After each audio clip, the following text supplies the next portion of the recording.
Namo tassa bhagavato arahato samma sambuddhassa. Namo tassa bhagavato arahato samma sambuddhassa. Namo tassa bhagavato arahato samma sambuddhassa. Ya, pada malam hari ini kita membahas tentang khanti. Khanti, kita sering mendengar khanti itu adalah kesabaran. Kesabaran. Dan juga kita sering membacakan kalau ada Maga Puja, Owata Patimokkha, di sana dikatakan di syair yang pertama, di baris yang pertama, yaitu Khanti Paramang Tapo Titikha. Ya. Nah, jadi Khanti ini dibahas setelah Wirya, semangat, ya. Panya, usaha, Wirya, dan Khanti. Ini semuanya saling menguatkan. Kenapa Khanti ini ditaruh di nomor 6 setelah Wirya? Ya. Nah, karena Wirya itu kan semangat. Semangat itu perlu ada yang bisa membuat dia stabil. Ya. Orang bilang itu panas-panas tai ayam. Jadi semangat itu kadang bisa naik, dulu naik, terlalu naik, kebablasan, nanti habis itu langsung turun. Nggak stabil. Nah, supaya dia bisa stabil, semangat tetap stabil, itu distabilkan oleh kesabaran. Ya, kesabaran ini membuat dia lebih tenang, semangatnya itu lebih terkendali. Makanya kesabaran ini menguatkan wirya dan juga menguatkan panya. Jadi orang punya kebijaksanaan, sudah belajar, sudah punya pengetahuan, sudah punya kebijaksanaan, lalu praktek dengan menggunakan wirya sebagai usaha untuk mengembangkan batinnya. Nah, setelah itu digunakan lagi, dilatih lagi khanti, yaitu kesabaran, supaya usaha dia itu bisa konsisten, stabil, dan bisa mencapai apa yang diinginkan. Ya, apapun usaha itu perlu sabar. Misalnya Anda usaha mau buka toko.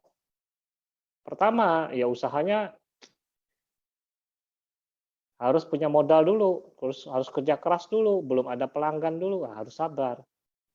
Karena belum saatnya.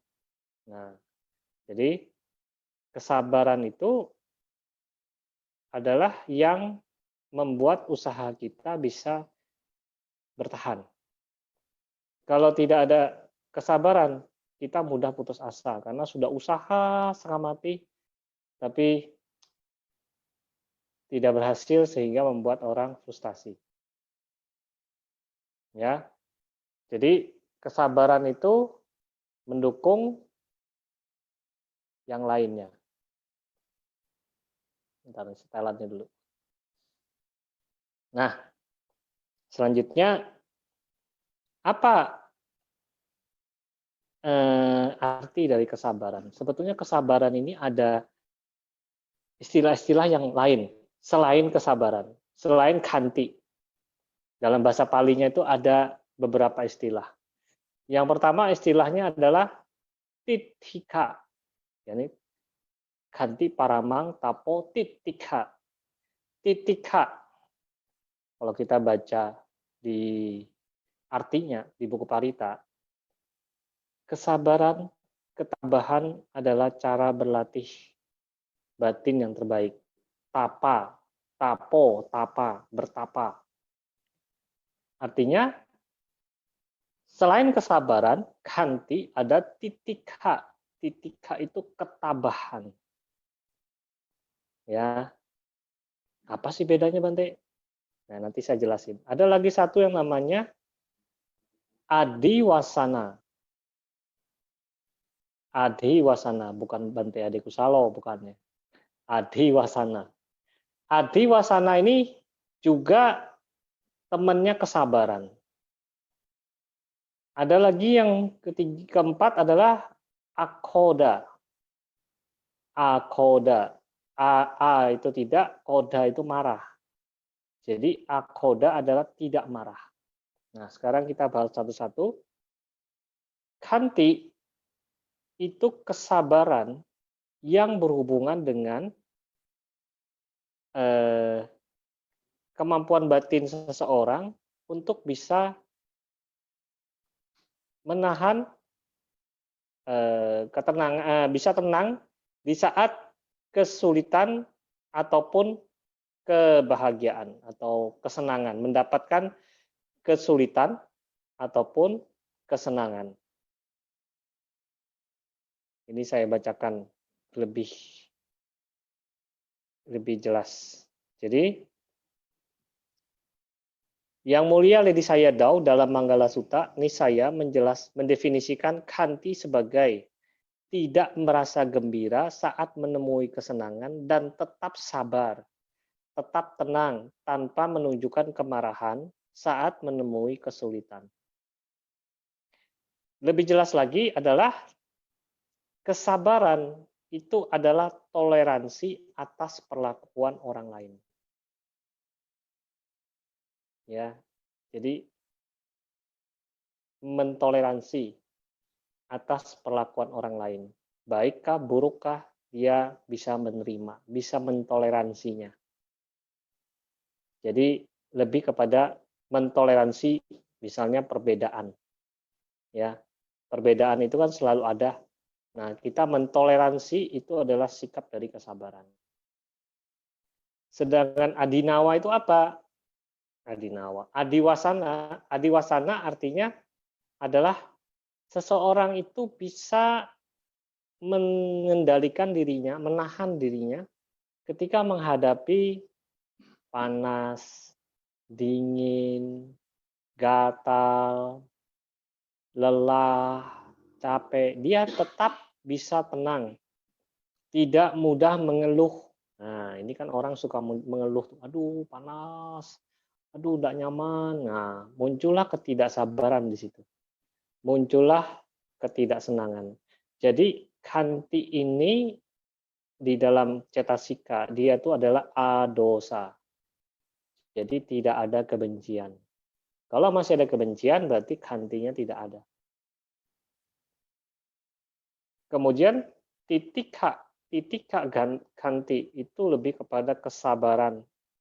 Kesabaran yang lebih berat. Misalnya menghadapi sakit yang membuat aduh terganggu sekali. Kemudian menghadapi keadaan-keadaan kehidupan, ya pekerjaan berat dan segala macam usaha sudah dilakukan masih gagal, menghadapi apa saja yang kegagalan itu. Nah, itu bisa tabah menghadapinya, tegar menghadapinya, itu yang dikatakan titika Khanti. Adiwasana itu lebih kepada gangguan fisik, ya. Kemudian kalau akhoda artinya tidak marah. Tidak marah itu contohnya begini. Ketika Anda punya pegawai Anda melakukan kesalahan, Anda bisa tidak marah. Atau anak Anda melakukan kesalahan, Anda tidak marah. Berarti Anda sudah mengembangkan akhoda, bukan khanti. Jadi berbeda. Nah, khanti ini lebih kepada kita bisa sabar, tahan, tabah ketika mendapat celaan, hinaan, gangguan, baik secara ucapan maupun secara gangguan fisik. Misalnya dipukul kah? Bagaimana? Nah, jadi itu yang namanya khanti. Ada sebuah sutta di dalam Majjhima Nikaya dan juga ada di Samyutta Nikaya tentang yang Arya Puna. namanya Yang Arya Puna. Yang Arya Puna ini menghadap Sang Bagawa, kemudian memohon izin karena beliau mau pergi ke negeri Sunaparanta. Sunaparanta itu dikenal negeri yang orangnya kasar-kasar. Ya. Jadi Sang Buddha bertanya, bagaimana jika kamu ke sana, orang-orang sana itu mencaci maki kamu? Nah, Aripuna, jika ada yang mencaci maki kamu bagaimana? Oh, yang Arya Puna menjawab, oh, orang-orang Sunaparanta itu baik-baik, Bante. Mereka baik. Mereka hanya mencaci maki saya, tidak memukul saya. Mereka sebetulnya masih baik. Masih bagus, masih baik. Kemudian Sang Buddha bertanya lagi, bagaimana kalau mereka itu memukul kamu bagaimana? Oh, mereka tuh masih baik, Bante. Kenapa? Karena mereka hanya memukulnya pakai tangan, tidak menggunakan kayu. Nah, masih untung lah saya. Tidak menggunakan tongkat, tidak menggunakan kayu, masih menggunakan tangan, masih untung. Mereka masih baik kok. Oh, bagaimana kalau mereka menggunakan tongkat? Mereka tuh masih baik, masih menggunakan tongkat, tidak melempar batu ke saya. Jadi kalau tongkat itu kan jarak dekat, kalau batu itu kan jarak jauh. Mereka itu masih baik.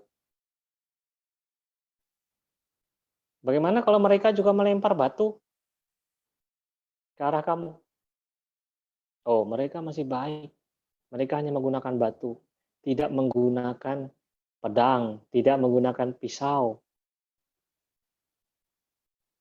Nah, kemudian Sang Buddha menambahkan lagi, bagaimana kalau mereka menggunakan pisau dan membunuh kamu? Oh, kebetulan yang mulia.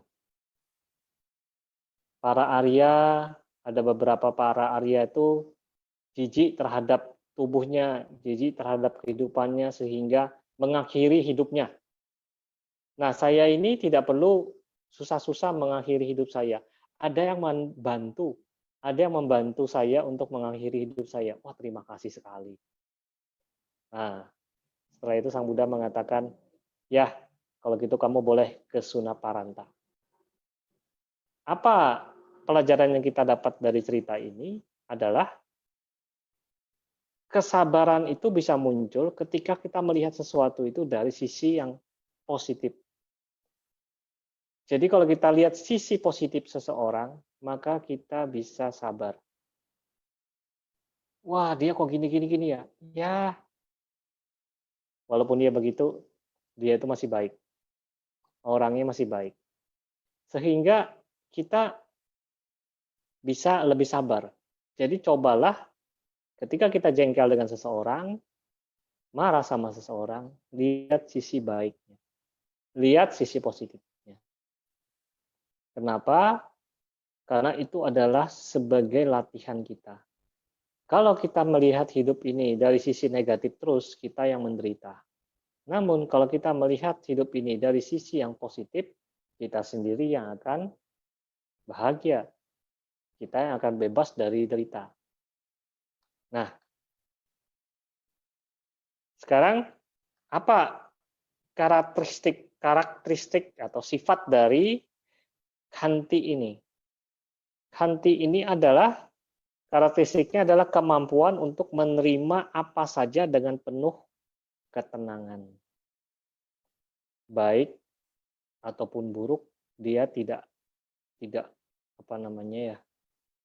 meledak-ledak. Itu sebetulnya kalau kita tahu Atalokadama. Apa itu Atalokadama? Sudah tahu kan?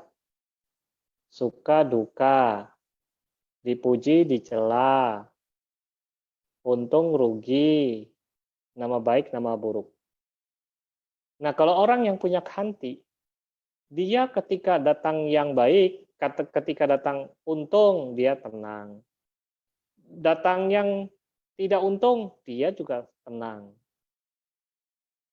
Ya, ketika dipuji, dia tenang, tidak sampai wah lupa diri. Ketika dicela, dia juga tenang. Nah, itu yang dikatakan sifat dari khanti. Fungsinya khanti adalah menahan, fungsinya itu untuk menahan agar pengalaman baik maupun pengalaman buruk itu tidak mengganggu kita. Ketika muncul pengalaman baik, maka muncullah keserakahan, muncullah nafsu. Ketika muncul pengalaman yang buruk, yang tidak menyenangkan, muncul kebencian. Namun, kalau kita dengan ada khanti yang baik atau yang menyenangkan itu kita bisa tenangkan dengan khanti sehingga tidak sampai menimbulkan nafsu, keserakahan. Demikian juga kalau ada yang tidak menyenangkan, tidak muncul kebencian karena ditahan oleh si khanti. Ya, manifestasinya atau hasilnya adalah seorang yang mengembangkan khanti, hasilnya adalah sikap yang toleransi. Toleran. Toleran itu kan bahasa Inggris juga ada ya, toleran, intoleran. Kalau bahasa Indonesia ini, itu aslinya dari bahasa Jawa. Jawa, bahasa Jawa. Namanya tepo seliro. Nah, ini Bante Kanti lebih tahu.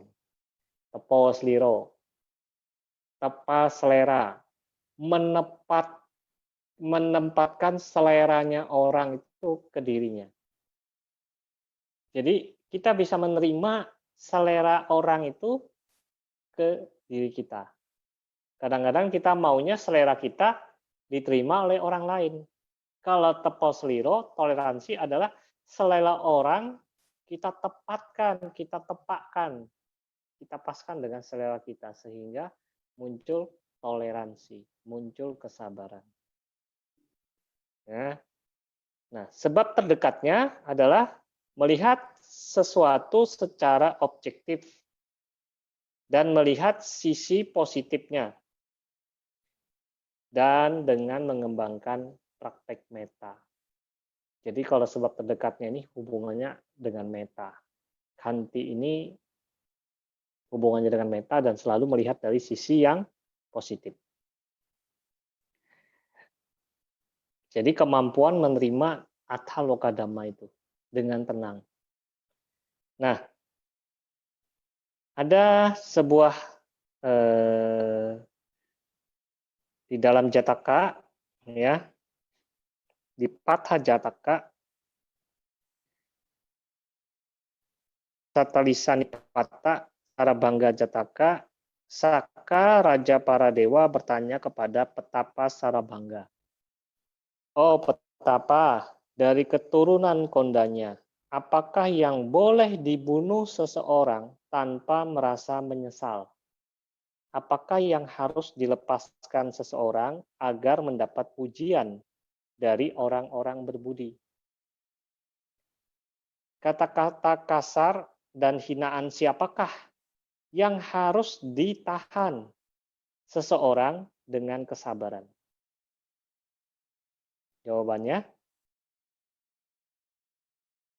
seseorang yang boleh, seseorang hanya boleh membunuh satu. Apa itu? Membunuh kemarahan tanpa merasa menyesal.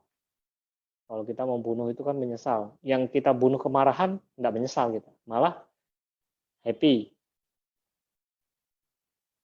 Seseorang harus melepaskan, apa yang dilepaskan? Rasa tidak berterima kasih.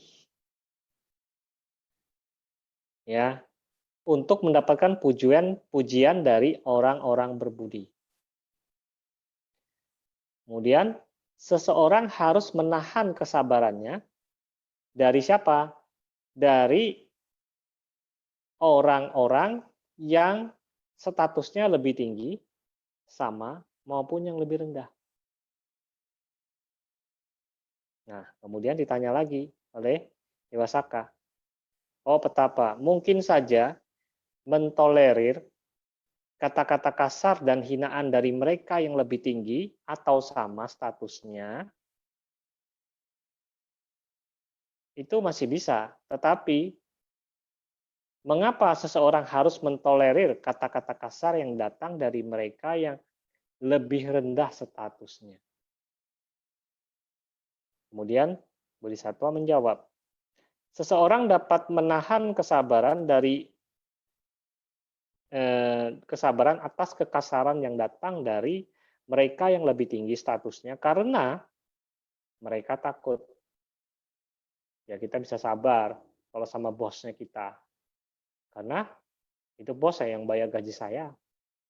Oh, saya bisa sabar kalau Bante yang marahin saya. Bante masa dilawan? Misalnya. Ya, itu bisa saja orang bisa sabar karena status orang itu lebih tinggi daripada kita. Atau status yang sama. Seseorang juga bisa sabar. Kenapa? Ya saya nggak mau ribut lah. Misalnya sama temannya lagi ribut sama kita. Ya sudahlah, cincai aja lah. Saya nggak mau ribut, nanti panjang ceritanya. Nah, kita bisa sabar. Ya, kalau sama teman. Karena tidak mau memperpanjang permusuhan. Namun, dengan orang yang lebih rendah statusnya, yang misalnya pegawai memarahi kita atau anak memarahi kita, ya. Jadi yang statusnya di bawahnya kita, tapi kita bisa sabar, tidak marah, maka itulah yang disebut latihan kesabaran yang lebih tinggi.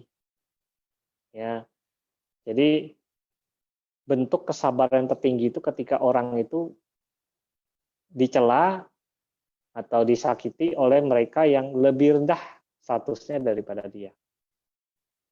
Nah, Saka sendiri itu pernah di dalam cerita beliau dihina oleh Wepaciti. Wepaciti itu Asura, rajanya Asura yang selalu menjadi musuhnya Dewa Saka. Kemudian kusir beliau yang bernama Matali bertanya, mengapa Anda diam saja tanpa menunjukkan kemarahan dalam menghadapi hinaan?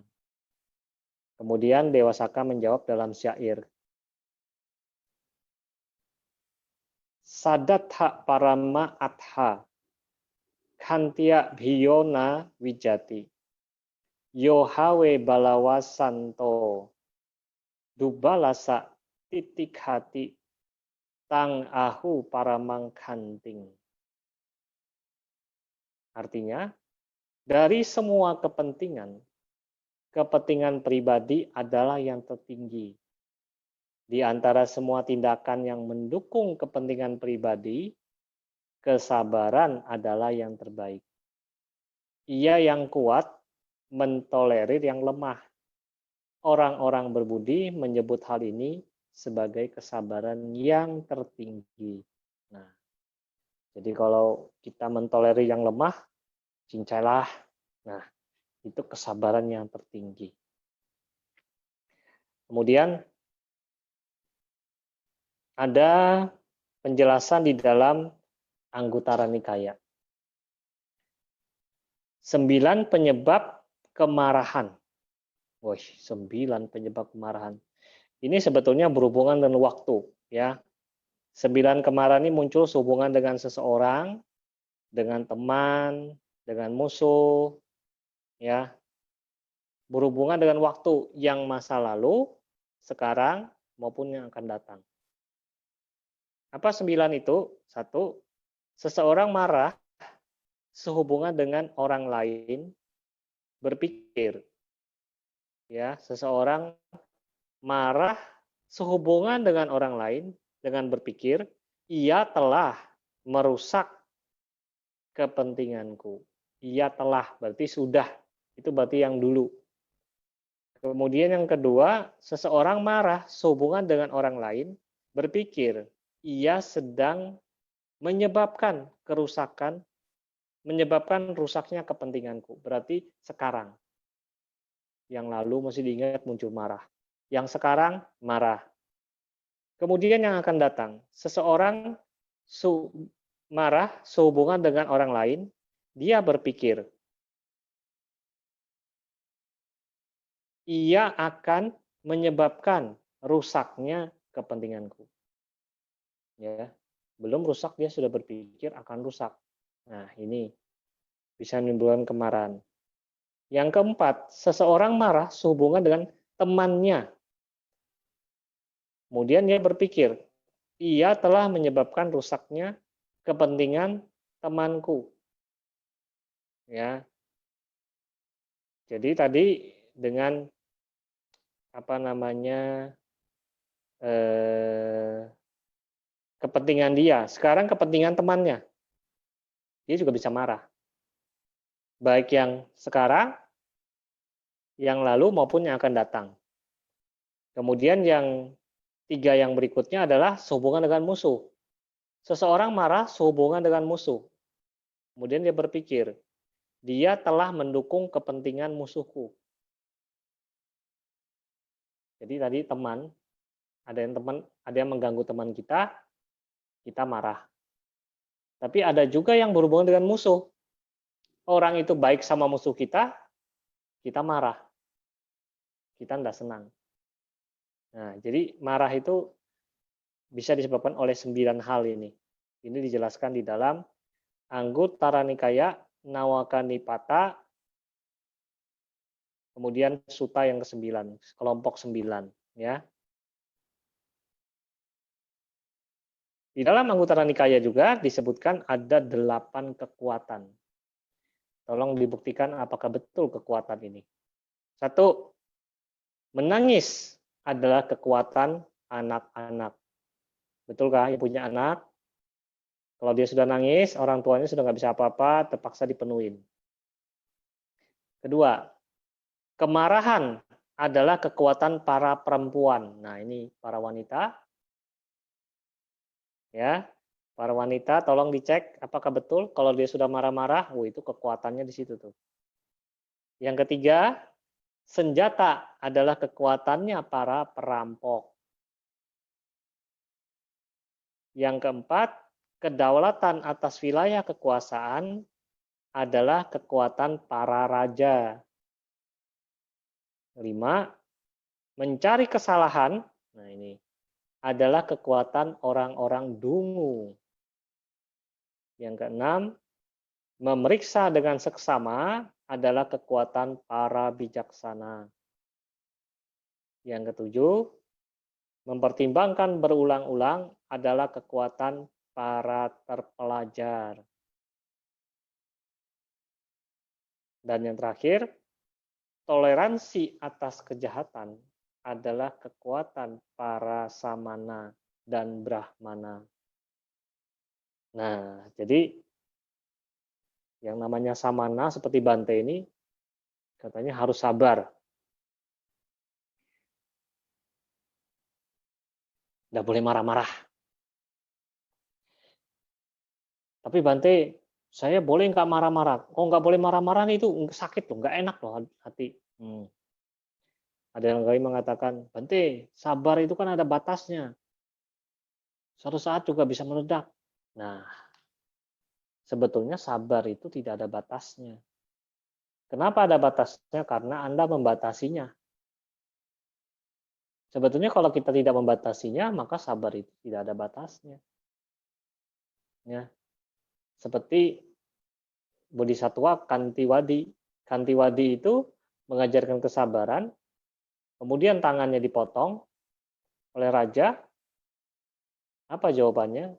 Oh raja, kesabaran tidak ada pada tanganku, kakiku.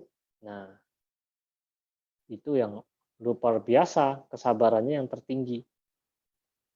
Nah, kita bisa enggak seperti itu? Menjawab tentang kemarahan, di dalam Anguttara Nikaya juga pernah dijelaskan. Ada 4 jenis orang yang berhubungan dengan marah. Yang pertama, orang yang mudah marah, tapi kalau marah sebentar. Mudah meledak, mudah marah, tapi kalau marah sebentar. Ada lagi, orang itu mudah marah, tapi kalau marah, lama, berhari-hari, diulang-ulang, seperti tape recorder. Ada lagi yang ketiga adalah orang itu tidak mudah marah. Tapi begitu marah, lama marahnya, diulang-ulang. Nah, yang keempat adalah orang itu tidak mudah marah. Kalau marah, sebentar. Anda tipe yang berapa? Semuanya masuk orang yang marah, tapi yang keempat adalah yang kalau marah sebentar, tapi jarang-jarang marah. Jadi kalau misalnya Anda mau berlatih sabar, cobalah sementara jadi orang yang keempat saja. Tidak perlu sampai, tidak marah sama sekali, nggak mungkin. Pasti kita ada marah. Tapi marahnya ini coba dihitung-hitung berapa banyak, berapa sering. Makin sering, wah makin parah, kesabarannya tidak jalan. Makin jarang marah, kesabarannya udah bagus. Dan kalau marah pun tidak meledak-ledak, cuman sebentar, berarti dia bisa mengendalikan dirinya. Nah, oleh karena itu, kesabaran ini sangat penting juga yang bisa kita latih, karena kesabaran itu kalau kita perluas, macam-macam kasusnya. Jadi kesabaran yang dijelaskan di sini adalah kesabaran mentolerir sikap orang lain, ya, ditepak selirakan kepada kita. Jadi kita bisa, sudahlah saya bisa menerima dia, demikianlah orangnya. Dengan tidak marah. Walaupun orang itu menyakiti, menghina, kita tetap tenang, bisa sabar. Itu juga latihan kesabaran. Ketika menghadapi gangguan fisik, sakit, panas, dingin, gatal, apa saja gangguan fisik, bisa tenang, tidak menjadi marah, tidak menjadi emosi. Itu juga sebuah latihan kesabaran. Ketika menghadapi pekerjaan, menghadapi kegagalan dalam hidup, masalah-masalah dalam hidup, bisa tenang, bisa sabar, itu juga latihan kesabaran. Jadi kalau dilatih itu kesabaran itu bisa luas. Baik gangguan dari hinaan dari orang lain, ataupun dari kita sendiri yang punya masalah dalam kehidupan, atau fisik kita juga ada gangguan, kita tetap tenang dan sabar. Tentu seseorang itu bisa sabar, bisa tenang, karena ada didukung oleh yang namanya kebijaksanaan, dengan namanya pengetahuan, dengan namanya pengertian. Tanpa adanya pengertian, tanpa adanya pengetahuan, maka kesabaran itu sulit untuk dikembangkan. Apa pengetahuan yang dikembangkan? Tadi kita sudah belajar tentang panya, ya, pengetahuan. Banyaklah belajar. Dengan kita banyak belajar, muncul pengertian, muncul semangat, muncul kebahagiaan, muncul ketenangan, maka sabar itu bisa berkembang. Lebih sabar. Di samping itu juga ada pengaruh dari lingkungan, ya. Kalau kita lingkungannya itu orang yang mudah emosi, mudah marah-marah, ya kita juga jadi marah-marah. Namun kalau lingkungan kita itu orangnya tenang, sabar, nah orangnya juga sabar. Makanya ada, kalau kita lihat orang-orang yang tinggalnya di gunung, ya, dingin, udaranya sejuk, hatinya tenang, orangnya juga kalem-kalem. Sebaliknya orang yang tinggal di pantai, itu udaranya panas, suara air laut terlalu keras suaranya, sehingga orang kalau di pantai itu ngomongnya harus teriak-teriak. Nah, dikatakan orang pantai itu kasar-kasar ngomongnya. Karena lingkungan mendukung seperti itu. Nah, jadi itu sedikit penjelasan saya tentang Khanti, Parami. Jadi Khanti ini perlu kita latih, kita kembangkan untuk kehidupan kita sehari-hari sehingga kita bisa menanam Parami. Ya, menanam Parami dengan cara berlatih Khanti. Khanti dalam hal gangguan fisik, Khanti dalam hal menghadapi kehidupan, kesulitan kehidupan, masalah-masalah dalam kehidupan, dan juga Khanti dalam hal mendapat hinaan, mendapat gangguan dari orang lain. Nah, dengan demikian kita bisa berlatih sabar dan bisa mendapatkan manfaat dari sabar ini sehingga kita bisa menanam parami. Ya, itu penjelasan yang saya berikan. Semoga bermanfaat.